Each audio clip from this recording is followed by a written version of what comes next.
ओम श्री परमात्मा ने नमः। नमस्ते दोस्तों, भगवत गीता की इस यात्रा में आपका स्वागत है, अभिनंदन है। आज हम भगवत गीता के 10वें अध्याय में प्रवेश करेंगे, तो चलिए प्रारंभ करते हैं। वसुदेव सुतं देवं कंसचानूरमर्दनं देवकी परमानन्दं कृष्णं वन्दे जगद्गुरुम्। अथ श्रीमद्भगवद्गीता दशमोऽध्यायः। श्रीभगवान् उवाच अहं सर्वस्य प्रभवो मत्तः सर्वं प्रवर्तते इति मत्वा भजन्ते मां बुधा भाव समन्विताः। श्री भगवान बोले, मैं संसार मात्र का प्रभव यानी मूल कारण हूँ और मुझसे ही सारा संसार प्रवृत्त हो रहा है, अर्थात चेष्टा कर रहा है। ऐसा मानकर मुझ में ही श्रद्धा प्रेम रखते हुए बुद्धिमान भक्त मेरा ही भजन करते हैं, सब प्रकार से मेरे ही शरण होते हैं। पूर्व श्लोक की बात ही इस श्लोक में कही गई है। अहम सर्वस्य प्रभवः में सर्वस्य भगवान की विभूति है, अर्थात देखने सुनने समझने में जो कुछ आ रहा है वह सब की सब भगवान की विभूति ही है। मत्तः सर्वम प्रवर्तते में मत्तः भगवान का योग यानी प्रभाव है, जिससे सभी विभूतियां प्रकट होती हैं। 7वें, 8वें और 9वें अध्याय में जो कुछ कहा गया है वह सब का सब इस श्लोक के पूर्वार्थ में आ गया है। अहम सर्वस्य प्रभवः मानस नादज बिंदुज उद्भिज जरायुज अंडज स्वेदज अर्थात जड़ चेतन स्थावर जंगम यावन मात्र जितने प्राणी पैदा होते हैं उन सबकी उत्पत्ति के मूल में परम पिता परमेश्वर के रूप में मैं ही हूँ। यहाँ प्रभव का तात्पर्य है कि मैं सबका अभिन्न निमित्तोपादान कारण हूँ, अर्थात स्वयं मैं ही सृष्टि रूप से प्रकट हुआ हूँ। मत्तः सर्वम प्रवर्तते, संसार में उत्पत्ति स्थिति प्रलय पालन संरक्षण आदि जितनी भी चेष्टाएं होती हैं, जितने भी कार्य होते हैं वे सब मेरे से ही होते हैं। मूल में उनको सत्ता स्फूर्ति आदि जो कुछ मिलता है वह सब मुझसे ही मिलता है। जैसे बिजली की शक्ति से सब कार्य होते हैं, ऐसे ही संसार में जितनी क्रियाएं होती हैं उन सब का मूल कारण मैं ही हूँ। अहम सर्वस्य प्रभवो मत्तः सर्वम प्रवर्तते कहने का तात्पर्य है कि साधक की दृष्टि प्राणी मात्र के भाव आचरण क्रिया आदि की तरफ न जाकर उन सबके मूल में स्थित भगवान की तरफ ही जानी चाहिए। कार्य कारण भाव क्रिया वस्तु पदार्थ व्यक्ति आदि के मूल में जो तत्व है उसकी तरफ ही भक्तों की दृष्टि रहनी चाहिए। 7वें अध्याय के 7वें तथा 12वें श्लोक में और 10वें अध्याय के 5वें और इस 8वें श्लोक में मत्तः पद बार बार कहने का तात्पर्य है कि ये भाव क्रिया व्यक्ति आदि सब भगवान से ही पैदा होते हैं, भगवान में ही स्थित रहते हैं और भगवान में ही लीन हो जाते हैं। अतः तत्व से सब कुछ भगवत स्वरूप ही है। इस बात को जान ले अथवा मान ले तो भगवान के साथ अविकम्प कभी विचलित न किया जाने वाला योग अर्थात संबंध हो जाएगा। यहाँ सर्वस्य और सर्वम 2 बार सर्व पद देने का तात्पर्य है कि भगवान के सिवाय इस सृष्टि का न कोई उत्पादक और न कोई संचालक है। इस सृष्टि के उत्पादक और संचालक केवल भगवान ही है। इति मत्वा भाव समन्विताः, भगवान से ही सब संसार की उत्पत्ति होती है और सारे संसार को सत्ता स्फूर्ति भगवान से ही मिलती है, अर्थात स्थूल सूक्ष्म और कारण रूप से सब कुछ भगवान ही है। ऐसा जो दृढ़ता से मान लेते हैं वे भगवान ही सर्वोपरि हैं। भगवान के समान कोई हुआ नहीं, है नहीं, होगा नहीं तथा होना संभव भी नहीं, ऐसे सर्वोच्च भाव से युक्त हो जाते हैं। इस प्रकार जब उनकी महत्व बुद्धि केवल भगवान में ही हो जाती है तो फिर उनका आकर्षण श्रद्धा विश्वास प्रेम आदि सब भगवान में ही हो जाते हैं। भगवान का ही आश्रय लेने से उनमें समता निर्विकारता निःशोकता निश्चिंता निर्भयता आदि स्वतः स्वाभाविक ही आ जाते हैं। कारण कि जहाँ देव यानी परमात्मा होते हैं वहाँ दैवी संपत्ति स्वाभाविक ही आ जाती है। बुधाहा, भगवान के सिवाय अन्य की सत्ता ही न मानना, भगवान को ही सबके मूल में मानना, भगवान का ही आश्रय लेकर उनमें श्रद्धा प्रेम करना, यही उनकी बुद्धिमानी है, इसलिए उनको बुद्धिमान कहा गया है। इसी बात को आगे 15वें अध्याय के 18वें 19वें श्लोकों में कहा है कि जो मुझको क्षर यानी संसार मात्र से अतीत और अक्षर यानी जीवात्मा से उत्तम जानता है वह सर्वविद है और सर्व भाव से मेरा ही भजन करता है। माम भजन्ते भगवान के नाम का जप कीर्तन करना, भगवान के रूप का चिंतन ध्यान करना, भगवान की कथा सुनना, भगवत संबंधी ग्रंथों यानी गीता, रामायण, भागवत आदि का पठन पाठन करना, ये सब के सब भजन है। परंतु असली भजन तो वह है जिसमें हृदय भगवान की तरफ ही खिंच जाता है। केवल भगवान ही प्यारे लगते हैं। भगवान की विस्मृति चुभती है, बुरी लगती है। इस प्रकार भगवान में तल्लीन होना ही असली भजन है। यहाँ विशेष बात यह है कि सबके मूल में परमात्मा है और परमात्मा से ही वस्तु, व्यक्ति, पदार्थ, घटना आदि सबको सत्ता स्फूर्ति मिलती है। ऐसा ज्ञान होना परमात्मा प्राप्ति चाहने वाले सभी साधकों के लिए बहुत आवश्यक है। कारण कि जब सबके मूल में परमात्मा ही है, तब साधक का लक्ष्य भी परमात्मा की तरफ ही होना चाहिए। उस परमात्मा की तरफ लक्ष्य कराने में ही संपूर्ण विभूतियों और योग के ज्ञान का तात्पर्य है। यही बात गीता में जगह जगह बताई गई है। जैसे जिससे संपूर्ण प्राणियों की प्रवृत्ति होती है और जिससे संपूर्ण संसार व्याप्त है, उस परमात्मा का अपने कर्तव्य कर्मों के द्वारा पूजन करना चाहिए। 18वें अध्याय का 46वां श्लोक, जो संपूर्ण प्राणियों के हृदय में विराजमान है और जो सब प्राणियों को प्रेरणा देता है, उन परमात्मा के सर्व भाव से शरण हो जाना चाहिए। 18वें अध्याय का 61वां 62वां श्लोक इत्यादि। कर्म योग, ज्ञान योग और भक्ति योग, ये साधन तो अपनी अपनी रुचि के अनुसार भिन्न भिन्न हो सकते हैं, पर उपर्युक्त ज्ञान सभी साधकों के लिए बहुत ही आवश्यक है। यहाँ परिशिष्ट भाव यह है कि लोग रुपयों को इसलिए बहुत महत्व देते हैं कि उनसे सब वस्तुएं मिल सकती हैं। रुपयों से तो वस्तुएं मिलती हैं, पैदा नहीं होती, पर भगवान से संपूर्ण वस्तुएं पैदा भी होती हैं और मिलती भी हैं। इस प्रकार जो भगवान के महत्व को जान लेते हैं, वे तुच्छ रुपयों के लोभ में न फंसकर भगवान के ही भजन में लग जाते हैं। स सर्वविद भजति माम सर्व भावेन भारत, गीता 15वें अध्याय का 19वां श्लोक। भगवान कहते हैं कि पदार्थ और व्यक्ति भी मेरे से होते हैं। अहम सर्वस्य प्रभवः, और क्रियाएं भी मेरे से होती हैं। मत्तः सर्वम प्रवर्तते, परंतु जीव पदार्थों और क्रियाओं से संबंध जोड़कर उनको अपना मानकर उनका भोक्ता और कर्ता बनकर बंध जाता है। भोक्ता बनने से पदार्थ बंधन कारक हो जाते हैं और कर्ता बनने से क्रियाएं बंधन कारक हो जाती हैं। अगर जीव भोक्ता और कर्ता न बने तो बंधन है ही नहीं। संसार में जो भी प्रभाव देखने में आता है, वह सब भगवान का ही है। यह बात भगवान ने गीता में मत्तः पद से कई जगह कही है। जैसे मत्तः परतरम नान्यः किंचिदस्ति, 7वें अध्याय का 7वां श्लोक, यानी मेरे सिवाय इस संसार का दूसरा कोई किंचित मात्र भी कारण तथा कार्य नहीं है। मत्त एवेति तान विद्धि, 7वें अध्याय का 12वां श्लोक, यानी ये सात्विक, राजस और तामस भाव मुझसे ही होते हैं, ऐसा उनको समझो। भवन्ति भावा भूतानाम मत्त एव पृथग विधाः, 10वें अध्याय का 5वां श्लोक, यानी प्राणियों के ये बुद्धि, ज्ञान, असम्मोह आदि अनेक प्रकार के अलग अलग भाव मुझसे ही होते हैं। मत्त स्मृतिर ज्ञानम अपोहनम च, 15वें अध्याय का 15वां श्लोक, यानी मेरे से ही स्मृति, ज्ञान और अपोहन यानी संशय आदि दोषों का नाश होता है। अब भगवान आगे के श्लोक में उन भक्तों का भजन किस रीति से होता है यह बताते हैं। मच्चित्ता मद्गत प्राणा बोधयन्तः परस्परं कथयन्तश्च मां नित्यं तुष्यन्ति च रमन्ति च। श्री भगवान बोले, मुझ में चित्त वाले, मुझ में प्राणों को अर्पण करने वाले भक्तजन आपस में मेरे गुण, प्रभाव आदि को जनाते हुए और उनका कथन करते हुए नित्य निरंतर संतुष्ट रहते हैं और मुझ में ही प्रेम करते हैं। इस श्लोक में 6 बातें आई हैं। उनमें से मत चित्ताहा और मत गत प्राणाहा, ये 2 बातें स्वयं करने की हैं, अर्थात भक्त स्वयं स्वतंत्रता पूर्वक ऐसे बन जाते हैं। बोधयन्तः और कथयन्तः, ये 2 बातें आपस में मिलने पर होती हैं, तथा तुष्यन्ति और रमन्ति, ये 2 बातें फल रूप में होती हैं। भगवान से ही सब उत्पन्न हुए हैं और भगवान से ही सबकी चेष्टा हो रही है, अर्थात सबके मूल में परमात्मा है। यह बात जिनको दृढ़ता से और निसंदेह पूर्वक जच गई है, उनके लिए कुछ भी करना, जानना और पाना बाकी नहीं रहता। बस उनका एक ही काम रहता है, सब प्रकार से भगवान में ही लगे रहना। यही बात इस श्लोक में बताई गई है। मत चित्ताहा, वे मेरे में ही चित्त वाले हैं। एक स्वयं का भगवान में लगना होता है और एक चित्त को भगवान में लगाना होता है। जहाँ मैं भगवान का हूँ, ऐसे स्वयं भगवान में लग जाता है, वहाँ चित्त, बुद्धि आदि सब स्वतः भगवान में लग जाते हैं।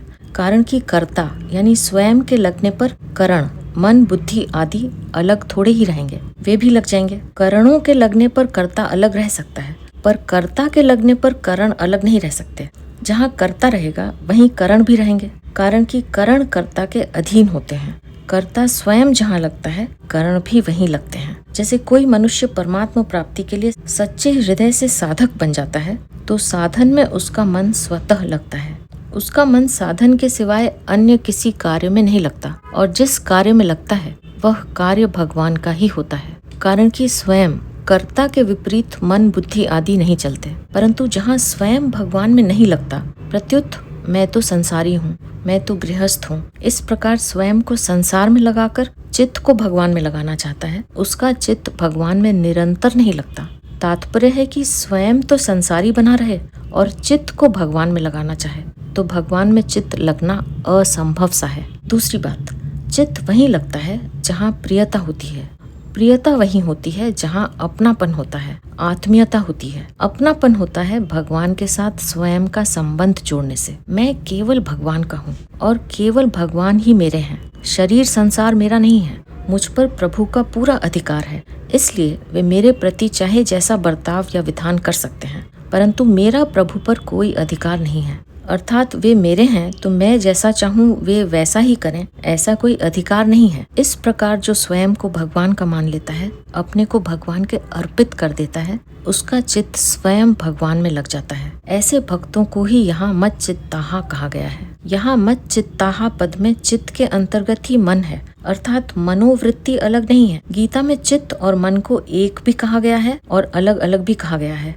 जैसे भूमि रापो नलो वायु खम मनो बुद्धि रेवच, 7वें अध्याय का 4था श्लोक। यहाँ मन के अंतर्गत ही चित्त है और मनस संयम्य मत चित्तः, 6ठे अध्याय का 14वां श्लोक। यहाँ मन और चित्त अलग अलग हैं, परंतु इस श्लोक में आए मत चित्ताहा पद में मन और चित्त एक ही हैं, दो नहीं। मद गत प्राणाहा, उनके प्राण मेरे में ही अर्पण हो गए हैं। प्राणों में दो बात होती हैं, एक जीना और दूसरा चेष्टा। उन भक्तों का जीना भी भगवान के ही लिए है और शरीर की संपूर्ण चेष्टाएं क्रियाएं भी भगवान के लिए ही हैं। शरीर की जितनी क्रियाएं होती हैं उनमें प्राणों की ही मुख्यता होती है। अतः उन भक्तों की यज्ञ अनुष्ठान आदि शास्त्रीय, भजन ध्यान कथा कीर्तन आदि भगवत संबंधी, खाना पीना आदि शारीरिक, खेती व्यापार आदि जीविका संबंधी, सेवा आदि सामाजिक आदि आदि जितनी क्रियाएं होती हैं वे सब भगवान के लिए ही होती हैं। उनकी क्रियाओं में क्रिया भेद तो होता है पर उद्देश्य भेद नहीं होता। उनकी मात्र क्रियाएं एक भगवान के उद्देश्य से ही होती हैं, इसलिए वे भगवत परायण होते हैं। भक्तों के प्राण केवल भगवान में रहते हैं। उनका जितना भगवान से अपनापन है उतना अपने प्राणों से नहीं। हर एक प्राणी में किसी भी अवस्था में मेरे प्राण न छूटे, इस तरह जीने की इच्छा रहती है। यह प्राणों का मोह है, स्नेह है। परंतु भगवान के भक्तों का प्राणों में मोह नहीं रहता। उनमें हम जीते रहें यह इच्छा नहीं होती और मरने का भय भी नहीं होता। उनको न जीने से मतलब रहता है और न मरने से। उनको तो केवल भगवान से मतलब रहता है, कारण कि वे इस बात को अच्छी तरह से जान जाते हैं कि मरने से तो प्राणों का ही वियोग होता है, भगवान से तो कभी वियोग होता ही नहीं। प्राणों के साथ हमारा संबंध नहीं है, पर भगवान के साथ हमारा स्वतः सिद्ध घनिष्ठ संबंध है। प्राण प्रकृति के कार्य हैं और हम स्वयं भगवान के अंश हैं। ऐसे मद गत प्राणाहा होने के लिए साधक को सबसे पहले यह उद्देश्य बनाना चाहिए कि हमें तो भगवत प्राप्ति ही करनी है। सांसारिक चीजें प्राप्त हो या न हो, हम स्वस्थ रहें या बीमार, हमारा आदर हो या निरादर, हमें सुख मिले या दुख, इनसे हमारा कोई मतलब नहीं है। हमारा मतलब तो केवल भगवान से है। ऐसा दृढ़ उद्देश्य बनने पर साधक भगवत प्राण हो जाएगा। बोधयन्तः परस्परम, उन भक्तों को भगवत भाव वाले, भगवत रुचि वाले मिल जाते हैं तो उनके बीच भगवान की बात छिड़ जाती है। फिर वे आपस में एक दूसरे को भगवान के तत्व, रहस्य, गुण, प्रभाव आदि जनाते हैं तो एक विलक्षण सत्संग होता है। सार तत्व को धारण करने वाले मनुष्यों का यह स्वभाव होता है कि उनकी वाणी, कान और अंतःकरण भगवान की लीलाओं को गाने, सुनने और चिंतन करने के लिए ही होते हैं। जब वे आपस में भाव पूर्वक बातें करते हैं तब उनके भीतर भगवत संबंधी विलक्षण विलक्षण बातें स्वतः आने लगती हैं। जैसे दीपक के नीचे अंधेरा रहता है, पर दो दीपक एक दूसरे के सामने रख दें तो दोनों दीपकों के नीचे का अंधेरा दूर हो जाता है। ऐसे ही जब दो भगवत भक्त एक साथ मिलते हैं तो आपस में भगवत संबंधी बातें चल पड़ती हैं। तब किसी के मन में किसी तरह का भगवत संबंधी विलक्षण भाव पैदा होता है तो वह उसे प्रकट कर देता है, तथा दूसरे के मन में और तरह का भाव पैदा होता है तो वह भी उसे प्रकट कर देता है। इस प्रकार आदान प्रदान होने से उनमें नए नए भाव प्रकट होते रहते हैं, परंतु अकेले में भगवान का चिंतन करने से उतने भाव प्रकट नहीं होते। अगर भाव प्रकट हो भी जाएं तो अकेले अपने पास ही रहते हैं, उनका आदान प्रदान नहीं होता। कथयन्तश्च माम, उनको भगवान की कथा लीला सुनने वाला कोई भगवत भक्त मिल जाता है तो वे भगवान की कथा लीला कहना शुरू कर देते हैं। जैसे सनक आदि चारों भगवान की कथा कहते हैं और सुनते हैं, उनमें कोई एक वक्ता बन जाता है और 3 श्रोता बन जाते हैं। ऐसे ही भगवान के प्रेमी भक्तों को कोई सुनने वाला मिल जाता है तो वे उसको भगवान की कथा, गुण, प्रभाव, रहस्य आदि सुनाते हैं, और कोई सुनाने वाला मिल जाता है तो स्वयं सुनने लग जाते हैं। परंतु उनमें सुनाते समय वक्ता बनने का अभिमान नहीं होता और सुनते समय श्रोता बनने की लज्जा नहीं होती। नित्यम तुष्यन्ति च, इस तरह भगवान की कथा, लीला, गुण, प्रभाव, रहस्य आदि को आपस में एक दूसरे को जनाते हुए और उनका ही कथन तथा चिंतन करते हुए वे भक्त नित्य निरंतर संतुष्ट रहते हैं। तात्पर्य है कि उनकी संतुष्टि का कारण भगवान के सिवाय दूसरा कोई नहीं रहता, केवल भगवान ही रहते हैं। रमन्ति च, वे भगवान में ही रमण अर्थात प्रेम करते हैं। इस प्रेम में उनमें और भगवान में भेद नहीं रहता। तस्मिन् तज्जने भेदा भावात, नारद भक्ति सूत्र 41। यानी कभी भक्त भगवान का भक्त हो जाता है तो कभी भगवान अपने भक्त के भक्त बन जाते हैं। इस तरह भगवान और भक्त में परस्पर प्रेम की लीला अनंत काल तक चलती ही रहती है और प्रेम प्रतिक्षण बढ़ता ही रहता है। इस वर्णन से साधक को इस बात की तरफ ध्यान देना चाहिए कि उसकी हर एक क्रिया, भाव आदि का प्रवाह केवल भगवान की तरफ ही होता है। यहाँ परिशिष्ट भाव यह है कि यहाँ भगवान 7वें श्लोक में वर्णित अविचल भक्ति योग का वर्णन करते हैं। भगवान के भक्तों का चित्त एक भगवान को छोड़कर कहीं नहीं जाता। उनकी दृष्टि में जब एक भगवान के सिवाय और कुछ है ही नहीं तो फिर उनका चित्त कहाँ जाएगा, कैसे जाएगा और क्यों जाएगा। वे भक्त भगवान के लिए ही जीते हैं और उनकी संपूर्ण चेष्टाएं भी भगवान के लिए ही होती हैं। कोई सुनने वाला आ जाए तो भगवान के गुण, प्रभाव आदि की विलक्षण बातों का ज्ञान कराते हैं, भगवान की कथा लीला का वर्णन करते हैं, और कोई सुनाने वाला आ जाए तो प्रेम पूर्वक सुनते हैं। न तो कहने वाला तृप्त होता है और न सुनने वाला ही तृप्त होता है। तृप्ति नहीं होती, यह वियोग है, और नित्य नया रस मिलता है, यह योग है। इस वियोग और योग के कारण प्रेम प्रतिक्षण वर्धमान होता है। नारद भक्ति सूत्र में आया है, कंठावरोध रोमांच अश्रुभिः परस्परम लपमानाः पावयन्ति कुलानि पृथिवीं च। नारद भक्ति सूत्र 68। यानी ऐसे अनन्य भक्त कंठावरोध, रोमांच और अश्रु युक्त नेत्र वाले होकर परस्पर संभाषण करते हुए अपने कुलों को और पृथ्वी को पवित्र कर देते हैं। श्लोक में भक्तों के द्वारा होने वाले भजन का प्रकार बताकर अब आगे के 2 श्लोकों में भगवान उन पर विशेष कृपा करने की बात बताते हैं। तेषां सततयुक्तानां भजतां प्रीतिपूर्वकं ददामि बुद्धियोगं तं येन मामोपयान्ति ते।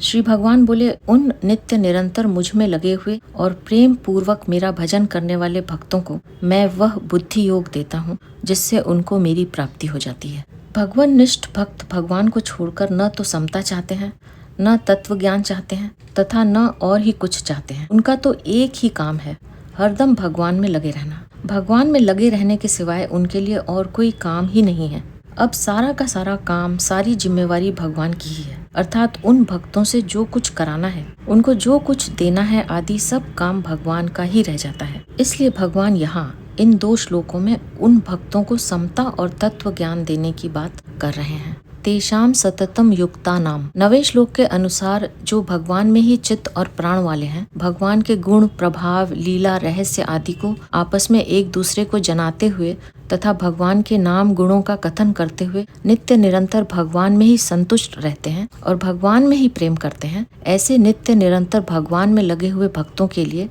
यहाँ सतत युक्ता नाम पद आया है। भजताम प्रीति पूर्वकम, वे भक्त न ज्ञान चाहते हैं न वैराग्य। जब वे पारमार्थिक ज्ञान, वैराग्य आदि भी नहीं चाहते तो फिर सांसारिक भोग तथा अष्ट सिद्धि और 9 निधि चाह ही कैसे सकते हैं। उनकी दृष्टि इन वस्तुओं की तरफ जाती ही नहीं। उनके हृदय में सिद्धि आदि का कोई आदर नहीं होता, कोई मूल्य नहीं होता। वे तो केवल भगवान को अपना मानते हुए प्रेम पूर्वक स्वाभाविक ही भगवान के भजन में लगे रहते हैं। उनका किसी भी वस्तु, व्यक्ति आदि से किसी तरह का कोई संबंध नहीं रहता। उनका भजन भक्ति यही है कि हरदम भगवान में लगे रहना है। भगवान की प्रीति में वे इतने मस्त रहते हैं कि उनके भीतर स्वप्न में भी भगवान के सिवाय अन्य किसी की इच्छा जागृत नहीं होती। ददामी बुद्धि योगम तम। किसी वस्तु, व्यक्ति, घटना, परिस्थिति आदि के संयोग वियोग से अंतःकरण में कोई हलचल न हो, अर्थात संसार के पदार्थ मिले या न मिले, नफा हो या नुकसान हो, आदर हो या निरादर हो, स्तुति हो या निंदा हो, स्वास्थ्य ठीक रहे या न रहे आदि तरह तरह की और एक दूसरे से विरुद्ध विभिन्न परिस्थितियां आने पर भी उनमें एक रूप सम रह सकें, ऐसा बुद्धि योग अर्थात समता मैं उन भक्तों को देता हूँ। ददामी का तात्पर्य है कि वे बुद्धि योग को अपना नहीं मानते, प्रत्युत भगवान का दिया हुआ ही मानते हैं। इसलिए बुद्धि योग को लेकर उनको अपने में कोई विशेषता नहीं मालूम देती।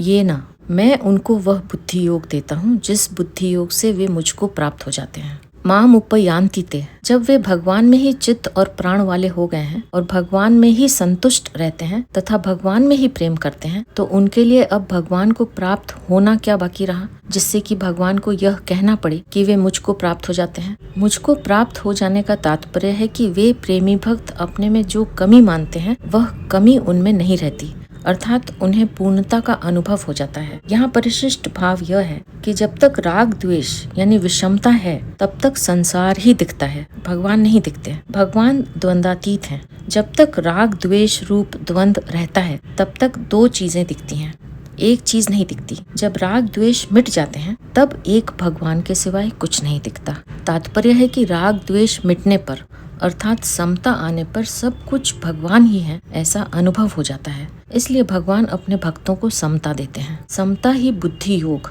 अर्थात कर्म योग है। समत्वम योग उच्यते। गीता दूसरे अध्याय का 48वां श्लोक। गीता में कर्म योग को बुद्धि योग नाम से कहा गया है। जैसे दूरेण ह्यवरम कर्म बुद्धि योगा धनंजय, दूसरे अध्याय का 39वां श्लोक। बुद्धि योगम उपाश्रित्य मच्चित्तः सततम भव, 18वें अध्याय का 57वां श्लोक। बुद्धि योग प्राप्त होने पर भक्त दूसरे के दुख से दुखी होकर उसको सुख पहुंचाने की चेष्टा करता है, और जो स्वतः होता है वह असली होता है।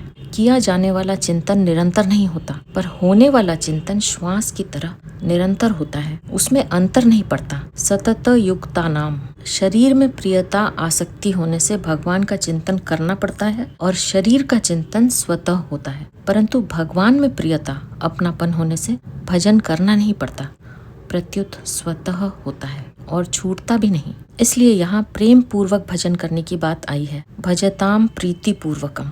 तेषामेवानुकं पार्थ अहमज्ञानजं तमः नाशयाम्यात्मभावस्थो ज्ञानदीपेन भास्वता। श्री भगवान बोले, उन भक्तों पर कृपा करने के लिए ही उनके स्वरूप, उनके होनेपन में रहने वाला मैं, उनके अज्ञान जन्य अंधकार को दे दीप्यमान ज्ञान रूप दीपक के द्वारा नष्ट कर देता हूँ। तेषामेवानु कंपार्थ अहम अज्ञानजम तमः। उन भक्तों के हृदय में कुछ भी सांसारिक इच्छा नहीं होती। इतना ही नहीं, उनके भीतर मुझे छोड़कर मुक्ति की भी इच्छा नहीं होती। अभिप्राय है कि वे न तो सांसारिक चीजें चाहते हैं और न पारमार्थिक चीजें ही चाहते हैं। वे मुक्ति और तत्व बोध भी नहीं चाहते। वे तो केवल प्रेम से मेरा भजन करते हैं। उनके इस निष्काम भाव और प्रेम पूर्वक भजन करने को देखकर मेरा हृदय द्रवित हो जाता है। मैं चाहता हूँ कि मेरे द्वारा उनकी कुछ सेवा बन जाए। वे मेरे से कुछ ले लें, परंतु वे मेरे से कुछ लेते नहीं। तो द्रवित हृदय होने के कारण केवल उन पर कृपा करने के लिए कृपा परवश होकर मैं उनके अज्ञान जन्य अंधकार को दूर कर देता हूँ। मेरे द्रवित हृदय होने का कारण यह है कि मेरे भक्तों में किसी प्रकार की किंचित मात्र भी कमी न रहे। आत्मभावस्थः। मनुष्य अपना जो होनापन मानते हैं कि मैं हूँ, तो यह होनापन प्रायः प्रकृति यानी शरीर के साथ संबंध जोड़कर ही मानते हैं, अर्थात तादात्म्य के कारण शरीर के बदलने में अपना बदलना मानते हैं। जैसे मैं बालक हूँ, मैं जवान हूँ, मैं बलवान हूँ, मैं निर्बल हूँ इत्यादि। परंतु इन विशेषणों को छोड़कर तत्व की दृष्टि से इन प्राणियों का अपना जो होनापन है वह प्रकृति से रहित है। इसी होनेपन में सदा रहने वाले प्रभु के लिए यहाँ आत्म भावस्थः पद आया है। भावस्था ज्ञान दीपेन नाशयामि, प्रकाशमान ज्ञान दीप के द्वारा उन प्राणियों के अज्ञान जन्य अंधकार का नाश कर देता हूँ। तात्पर्य है कि जिस अज्ञान के कारण मैं कौन हूँ और मेरा स्वरूप क्या है, ऐसा जो अनजानापन रहता है, उस अज्ञान का मैं नाश कर देता हूँ, अर्थात तत्व बोध करा देता हूँ। जिस तत्व बोध की महिमा शास्त्रों में गाई गई है, उसके लिए उनको श्रवण, मनन, निधिध्यासन आदि साधन नहीं करने पड़ते, कोई परिश्रम नहीं करना पड़ता। प्रत्युत मैं स्वयं उनको तत्व बोध करा देता हूँ। यहाँ विशेष बात यह है कि भक्त जब अनन्य भाव से केवल भगवान में लगे रहते हैं, तब सांसारिक सिद्धि असिद्धि में सम रहना, यह समता भी भगवान देते हैं। और जिसके समान पवित्र कोई नहीं है, वह तत्व बोध यानी स्वरूप ज्ञान भी भगवान स्वयं देते हैं। भगवान के स्वयं देने का तात्पर्य है कि भक्तों को इनके लिए इच्छा और प्रयत्न नहीं करना पड़ता, प्रत्युत भगवत कृपा से उनमें समता स्वतः आ जाती है, उनको तत्व बोध स्वतः हो जाता है। कारण कि जहाँ भक्ति रूपी माँ होगी, वहाँ उसके वैराग्य और ज्ञान रूपी बेटे रहेंगे ही। इसलिए भक्ति के आने पर समता यानी संसार से वैराग्य और अपने स्वरूप का बोध, ये दोनों स्वतः आ जाते हैं। इसका तात्पर्य है कि जो साधन जन्य पूर्णता होती है, उसकी अपेक्षा भगवान द्वारा की हुई पूर्णता बहुत विलक्षण होती है। इसमें अपूर्णता की गंध भी नहीं रहती। जैसे भगवान अनन्य भाव से भजन करने वाले भक्तों का योगक्षेम वहन करते हैं, गीता 9वें अध्याय का 22वां श्लोक। ऐसे ही जो केवल भगवान के ही परायण हैं, ऐसे प्रेमी भक्तों को उनके न चाहने पर भी, उनके लिए कुछ भी बाकी न रहने पर भी भगवान समता और तत्व बोध देते हैं। यह सब देने पर भी भगवान उन भक्तों के ऋणी ही बने रहते हैं। भागवत में भगवान ने गोपियों के लिए कहा है कि मेरे साथ सर्वथा निर्दोष अनिंद्य संबंध जोड़ने वाली गोपियों का मेरे पर जो एहसान है, ऋण है, उसको मैं देवताओं के समान लंबी आयु पाकर भी नहीं चुका सकता। कारण कि बड़े बड़े ऋषि मुनि, त्यागी आदि भी घर की जिस अपनापन रूपी बेड़ियों को सुगमता पूर्वक नहीं छोड़ पाते, उनको उन गोपियों ने तोड़ डाला है। भक्त भगवान के भजन में इतने तल्लीन रहते हैं कि उनको यह पता ही नहीं रहता कि हमारे में समता आई है, हमें स्वरूप का बोध हुआ है। अगर कभी पता लग भी जाता है तो वे आश्चर्य करते हैं कि ये समता और बोध कहाँ से आए। वे अपने में कोई विशेषता न दिखे, इसके लिए भगवान से प्रार्थना करते हैं कि हे नाथ, आप समता बोध ही नहीं, दुनिया के उद्धार का अधिकार भी दे दें, तो भी मुझको कुछ मालूम नहीं होना चाहिए कि मुझ में यह विशेषता है। मैं केवल आपके भजन चिंतन में ही लगा रहूं। यहाँ परिशिष्ट भाव यह है कि यद्यपि कर्म योग और ज्ञान योग दोनों साधन हैं और भक्ति योग साध्य है, तथापि भगवान अपने भक्तों को कर्म योग भी दे देते हैं, ददामि बुद्धि योगम तम, और ज्ञान योग भी दे देते हैं, ज्ञान दीपेन भास्वता। अपरा और परा दोनों प्रकृतियां भगवान की ही हैं। इसलिए भगवान कृपा करके अपने भक्तों को अपरा की प्रधानता से होने वाला कर्म योग और परा की प्रधानता से होने वाला ज्ञान योग दोनों प्रदान करते हैं। अतः भक्त को कर्म योग का प्रापणीय तत्व निष्काम भाव और ज्ञान योग का प्रापणीय तत्व स्वरूप बोध दोनों ही सुगमता से प्राप्त हो जाते हैं। कर्म योग प्राप्त होने पर भक्त के द्वारा संसार का उपकार होता है और ज्ञान योग प्राप्त होने पर भक्त का देहाभिमान दूर हो जाता है। भक्त भगवान के चिंतन में, प्रेम में ही संतुष्ट और मग्न रहता है। उसको न तो अपने में कोई कमी दिखती है और न कुछ पाने की आवश्यकता प्रतीत होती है। जैसे बालक सर्वथा माँ के ही आश्रित रहता है, तो उसकी दृष्टि अपनी कमियों की तरफ जाती ही नहीं। माँ ही उसका ख्याल रखती है, उसको स्नान कराती है, मैले कपड़े उतारकर स्वच्छ कपड़े पहनाती है। ऐसे ही भक्त सर्वथा भगवान के ही आश्रित हो जाता है कि मैं जैसा भी हूँ भगवान का हूँ और भगवान मेरे हैं। वह अपनी तरफ देखता ही नहीं, इसलिए भगवान ही उसके भीतर स्थित अज्ञान को तत्व ज्ञान द्वारा नष्ट कर देते हैं। बालक में तो मूढ़ता विशेष रहती है, पर भक्त में विवेक विशेष रहता है। भक्त का खास कर्तव्य है भगवान को अपना मानना। भक्त अपने कर्तव्य का पालन करता है तो भगवान भी अपने कर्तव्य का पालन करते हैं और उसके बिना मांगे, बिना चाहे अपनी तरफ से कर्मयोग और ज्ञान योग दोनों की सामर्थ्य प्रदान कर देते हैं, जिससे उसमें किसी प्रकार की कमी न रहे। कर्म योग में शांत रस, ज्ञान योग में अखंड रस और भक्ति योग में अनंत रस है। शांत रस और अखंड रस में अनंत रस नहीं है, पर अनंत रस में शांत रस भी है और अखंड रस भी है। कर्म योग और ज्ञान योग लौकिक साधन है, तथा भक्ति योग अलौकिक साधन है। अलौकिक की प्राप्ति होने पर लौकिक की प्राप्ति भगवत कृपा से स्वतः हो जाती है, पर लौकिक की प्राप्ति होने पर अलौकिक की प्राप्ति नहीं होती, कारण कि अलौकिक में तो लौकिक आ जाता है पर लौकिक में अलौकिक नहीं आता। ज्ञानी भी भक्ति से रहित हो सकता है, पर भक्त ज्ञान से रहित नहीं हो सकता। गोपियों ने श्रुतियों का अध्ययन भी नहीं किया था, ज्ञानी महापुरुषों का संग भी नहीं किया था और व्रत तप आदि भी नहीं किए थे, फिर भी उनमें विलक्षण ज्ञान था। तात्पर्य है कि भक्त को स्वरूप का भी बोध हो जाता है। वासुदेव सर्वम का बोध तो उसको है ही। आत्म भावस्थः, जीव में भगवान रहते हैं क्योंकि वह भगवान का ही अंश है। वास्तव में भगवान ही जीव रूप से प्रकट हुए हैं, क्योंकि भगवान की परा प्रकृति होने से जीव भगवान से अभिन्न है। उपनिषद में आया है कि शरीरों की रचना करके भगवान आप ही उसमें प्रविष्ट हो गए। तत् सृष्ट्वा तदेवानु प्राविशत, तैत्तिरीय उपनिषद 2:6।